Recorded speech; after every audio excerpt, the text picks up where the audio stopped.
In this video, I'm going to talk you through how to optimize your website's meta tags, or meta tags as some people call them, for search engine optimization. Meta tags are lines of code which are part of a website, part of the website's HTML code, and they are read by the search engines and they're read by website browsers, but they are not visible in the actual web page itself. To edit the meta tags, you need to edit the code of the website, and for that you need a text editor such as Notepad if you're using Windows.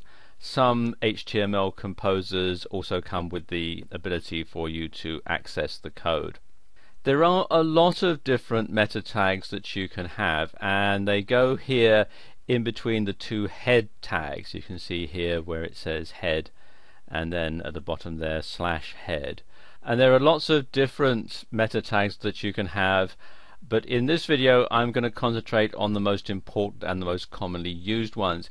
Okay, the first meta tag I want to talk about is the title tag, and the title tag forms three purposes.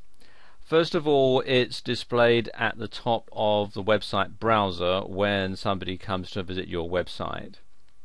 Secondly, it's displayed in the bookmarks bar when somebody bookmarks your website. And thirdly, it's what shows up in the listing on a search engine like Google. This will be the bold blue line, which is the clickable link that will take someone to your website, and it will generally be the title from the website that will be displayed. So you want to make sure that you have one of your main keywords in there. And if you want to have a descriptive phrase or something else like that, that's fine. You can also put in this character here, the pipe character,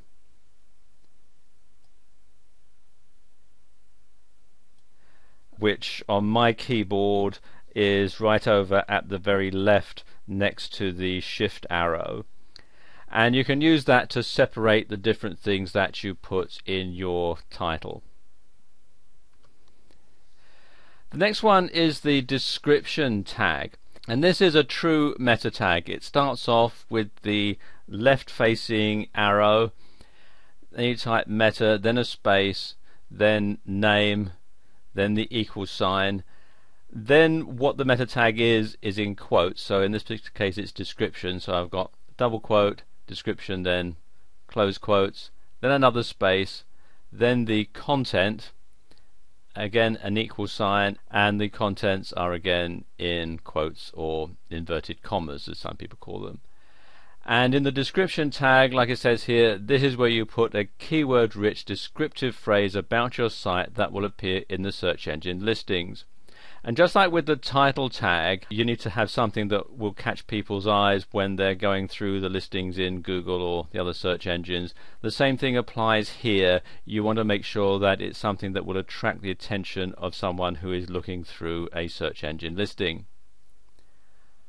The one after that, this next one here, is probably the most important meta tag, and that's your keywords tag, and this is the one that the search engines will use when deciding where to classify your site and what keywords will be used for it to show up in the search engine listings.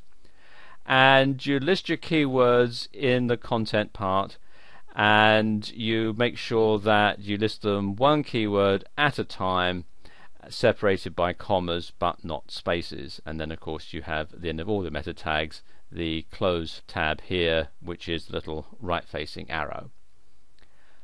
The other one is the robots tag, and robots are the search engine spiders. And if you are having this as your index page, like I'm having on this example, you want to make sure that the robots know that you want it indexed in the search engine. So you have the quote here that says index and then follow, so the search engine spider will know to follow any links that you might have in this page and index them as well. Those are the most popular tags. If you want a complete listing of all the different HTML meta tags, come here to this website, www.w3schools.com/tags/tag_meta.asp.